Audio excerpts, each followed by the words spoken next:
right, let's talk a little bit about how God can use dreams to help you through parenthood. All right. This is something he's been bringing up to the forefront for me in the last couple weeks, and I think it would be helpful for me to talk about it in case God is speaking to you in this manner. I want you to be kind of aware of it just in case he is, because it's such a helpful tool, let me tell you. So,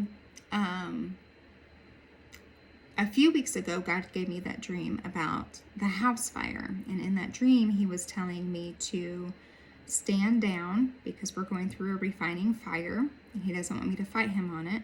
He wants me to put up my mantle and just let me stand by.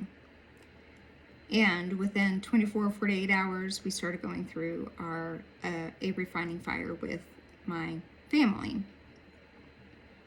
And God was clearly giving me a heads up of, hey, this refining fire is coming. Just be aware of it. Don't fight it. It's me. Okay? And let me have my way with you and your family. And so I've heeded to that and just been aware of him working through all of this. Now, a few nights ago, my husband had a dream, and he woke up and he's like, okay, I had a dream. And he does not know what to do with me, let's just be honest. He has no clue what to do with his wife, who's all of a sudden having these prophetic dreams. And interpreted one of his dreams that came to pass a few weeks later, and the interpretation was pretty close, let's just say that. So I just kind of let him talk, and I said, do you want me to interpret it? He goes, yeah.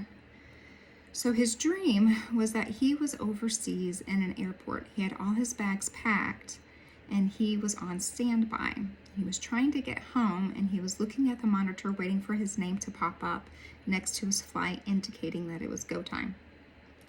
And I said, babe, I think this goes along with my fire dream. I think God is telling me to stand down because you're on standby, and it's almost go time for you, and you're going to come in. So I'm going to stand down, and you're going to step in. And so with that interpretation in mind, we are just kind of being very aware of how God is guiding us and telling us, hey, it's your turn. Now you step aside. Now it's go time for you. Now you step aside, so that we can navigate this as gracefully as possible. I don't do anything gracefully, so we'll see how well these dreams help that. But at least it will guide us, knowing that God is at the helm, telling us when to step in and when to step aside. So we're very aware of that. Another way that God can use dreams to help parents is he can give you a dream that you can share with your children. He gave me a dream that I needed, but also my children needed in a 48-hour period. So he gave me a dream of 3 snakes, a red one, a white one, and a yellow one, all huddled together in a glass tank with a lid on top. And they were all getting hungry, and I was like, great, I'm gonna have to get mice to feed these snakes. I'm gonna have to do this every 3 days. Do I really want to take this on, or do I just want to let them starve to death and not have to worry about it? So I let them starve to death, and I wasn't sad about it. And the little white snake was the last one to die, and that was it. So that very day, I was in a situation where I started having negative self-talk. Now, most of us have dealt with negative self-talk. That's always been an enemy of mine. I have done really well to take those thoughts captive, as the Bible tells me to do. And so I don't have to battle those as much as I used to. But sometimes they do creep up. God knew they were going to creep up that day, so he sent me that dream. And even though I hadn't fully interpreted that dream, when that negative self-talk started circulating in my head, God said, don't feed the snakes. And that interpretation clicked. I was like, oh, you knew this was coming. And you knew I was going to feed into that negative cycle. So you're telling me I can choose. whether to feed into that cycle and always have to maintain it, or I can leave it alone, ignore it, and then it'll be done. Don't have to deal with it again. So don't feed the snakes. So I bound those thoughts, took them captive, bound those thoughts, sent them back where they belong, and started feeding myself truths about myself. That night, my son was not hitting the mark. He was struggling that day, and he just fell apart. He said, I just feel like I can't do anything right, and he was crying. And I said, let me tell you about a dream I had today. So I told him about the 3 snakes in a tank dream, and how God told me, don't feed the snakes.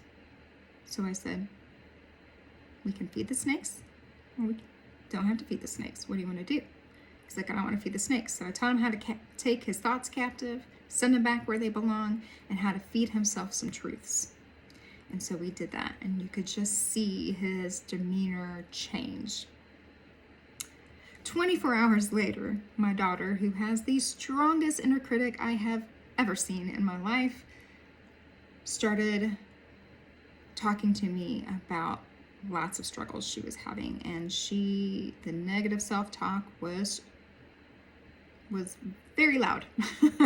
So I was like, let me tell you about the dream. She goes, the don't feed the snakes dream. I said, yeah. Are you feeding the snakes? She goes, yeah, I'm feeding the snakes. I said, let's starve the snakes and feed you, okay? So we started feeding her truths. So not only did God know I needed that dream that day, but he knew that my son was going to need it and my daughter was going to need it, all within a 48-hour period. God is so good. He gave me such a great tool to help my children, because now we have a phrase, don't feed the snakes. Whenever that negative self-talk starts coming, all I have to say is, don't feed the snakes. And the kids know exactly what that means. I mean, it's a parable that God gave me in a dream. How good is that? That is so great.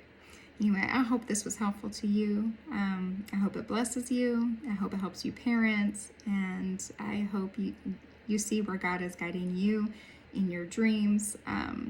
If you don't believe that all dreams come from God, I highly recommend going to the Dream Life's Decoded YouTube channel. John Redenbow goes through all the dreams in the Bible, and he will show you that every single dream comes from God.